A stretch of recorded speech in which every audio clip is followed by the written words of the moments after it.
Staring into her cup, Calliope heard herself voicing a question that had surfaced one day when the old woman's putative clairvoyance was being rehashed in the neighborhood. "I couldn't help wondering," she said, "what you tell people if you ever foresee some misfortune, an accident or death or some serious illness. Do you tell them the truth?" The old woman cackled. "People are right about you," she said, wagging her head. "You and your questions. No one else has ever asked me this, my child. No one." Her face screwed up in a strange little smile.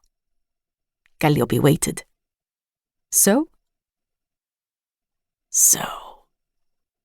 There was a barely perceptible shrug, but still no reply. Zinovieff sat casting about the room with her rheumy eyes, seemingly lost in thought. After a moment, both she and Calliope began to speak, their words colliding. "I'm sorry," said Calliope. "You—" No, my child. Please go ahead and say..."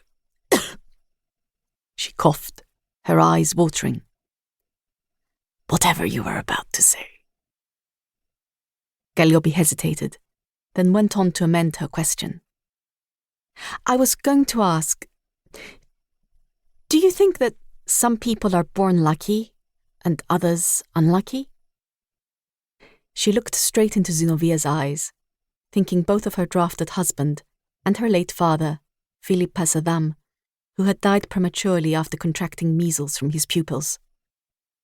"And how is it possible that the dregs in my cup would have anything to say about my destiny?" At this, Zinovieff began to pluck lint off her woolen sleeve. She sat plucking it for a long, silent moment. "I don't know about luck," she finally said. "Sometimes I believe there is such a thing. Other times, I'm not sure." She shot Calliope an appraising glance, then smiled obliquely.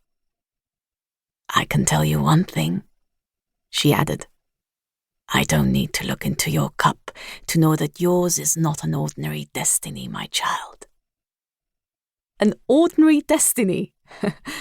echoed Calliope. "So you do believe there is such a thing as fate?" "I'll tell you what I believe," Zinovieff said. "Only, well, it's not exactly an original idea. Who said it? Character is destiny. Do you know?" "Heraclitus, I believe," answered Calliope, who had been mostly educated at home by her headmaster father. Zinovieff had been raised in Constantinople. She, like Calliope's own father, had arrived on Lesvos back in 1914, along with countless other Anatolian refugees. She was closely related to the local doctor, a victim of other political upheavals. "Well, whoever said it was probably right, don't you think?" Zinovieff was saying. "Oh, I don't know," said Calliope, eyes sliding towards the window. "My mother says I have a difficult character," she added. Zinovieff chuckled. "Strong-willed women are often thought to be difficult," she said. "You were always different from other girls, even as a child." "Oh, yes?" Calliope studied her face. "You remember me?" "Of course I remember you.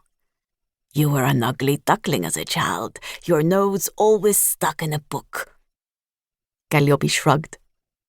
Whenever she recalled her own childhood, what she saw on her mental screen was a pack of jeering boys, hands snatching whatever she was reading and casting it in the air, ripped pages whirling down like feathers.